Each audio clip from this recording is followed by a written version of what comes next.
memperhatikan aspek-aspek kepentingan masyarakat banyak dalam dampak lain dari adanya perusahaan kita.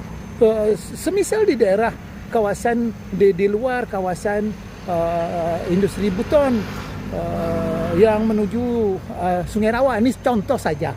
Beberapa perusahaan ingin mendirikan bisnis topol, baik sekali karena itu akan menyerap tenaga kerja, uang beredar banyak.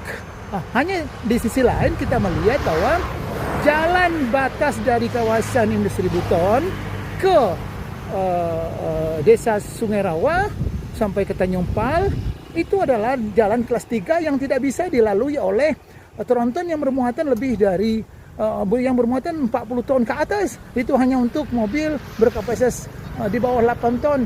Bayangkan jalan itu sekarang rusak parah.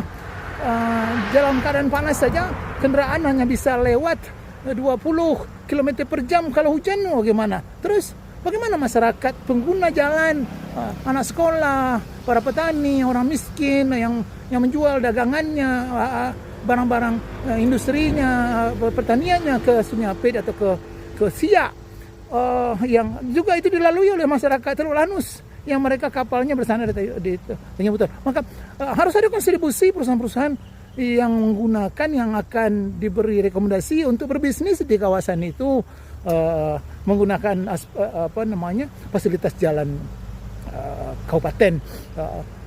Harus mereka berpartisipasi. Bagaimana cara misalnya pasal jalan itu tetap menggunakan kursi baik, apa yang mereka harus lakukan dibuatkan dalam rekomendasi itu, jangan diseru. Mereka tak mempan dengan diseru Pak Kades. Itu contoh, dan begitu juga akan diberlakukan di daerah-daerah lain. Misalnya mereka akan buat minta rekomendasi membuat pabrik, atau lihat mereka amdalnya gimana, dampak lingkungannya gimana terhadap masyarakat. Begitu juga dengan pengelolaan udang, bagus ada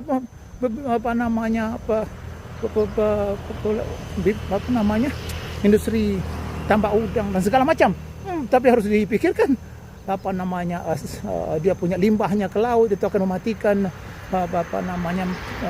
biota-biota laut, ikan-ikan yang menjadi bikin masyarakat petani ikan akan terganggu.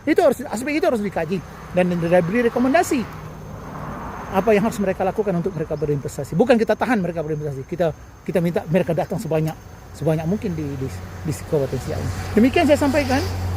Semoga ini menjadi perhatian Pak Kadis yang baru, dan salam saya untuk Pak Sekda, untuk Ibu Bupati. Assalamualaikum warahmatullahi wabarakatuh.